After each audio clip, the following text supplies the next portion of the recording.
আসসালামু আলাইকুম আপনাকে হগল মগো ইউটিউব চ্যানেলে মিষ্টি ব্লগে স্বাগতম। আজ আপনাকে লাগে মোরা লইছি গরুর ভুড়ি বুনা। গরুর ভুড়ি বুনা করার লাগে মোরা প্রথমে এই জায়গা করছি কি ভুড়িগুলারে কাটতে কুটে ভালো মতন বাচ্চা বুচ্ছা ধুইয়া লইছি। গরুর ভুড়ি বুনা করার লাগে মোরা এই জায়গা লইছি পেঁয়াজ বাটা লইছি, আদা রসুন বাটা, আর লইছি কতটুকু জিরা বাটা, আর ওই জায়গা লইছি আন্দাজ মতো হলদির গুঁড়ি, মরিচের গুঁড়ি, লইছি আস্তা গরম মশলা, এলাইচ, আর লইছি নুন। ভুড়ি বুনা করার লাগে মোরা এই জায়গা কিন্তু চুলার উপরে কড়ই দিয়ে লইছি। কড়ইতে মোরা এখন দিয়ে লমু কতটুকু তেল। তেলটা গরম হয়ে গেলে এর মধ্যে মোরা আস্তা গরম মশলা আর এলাচ দিয়ে দিমু। এরপর মোরা এর ভিতরে দিয়ে দিমু আগের বাইটে রাখা পেস্টটা একটু লাইটে ছেড়ে এর মধ্যে আবার দিয়ে দিমু আদা রসুন বাটা। আদা রসুন বাটা দেওয়ার পর মোরা এই পেঁয়াজ আর আদা রসুন বাটার একটু ভালো মতন ভাজে লমু। যেই কালা দেখমু একটু ভাজা হয়ে গেছে সেই কালা মোরা করমু কি এর মধ্যে দিয়ে দিমু জিরা বাটা।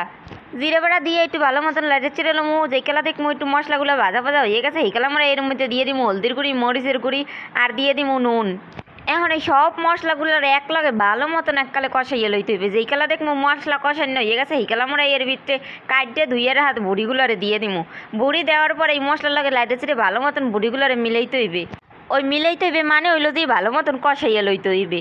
বুড়ি যদি আবার ওই ফ্রিজের হেলে তো কোনো কথাই নেই, ভালো মতন কষাইবেন। এবার কষানো হয়ে গেলে এর মধ্যে দিয়ে দেবেন কতটুকু জোল, মানে এই বুড়িটারে হেদ্দ করার লাগিয়া। আপনি যে আর যতটুকু জোল লাগে হেতটুকু রাখেন নামাই হেলাইলেই কিন্তু বুড়ি বুনা হইয়ে যাইবে।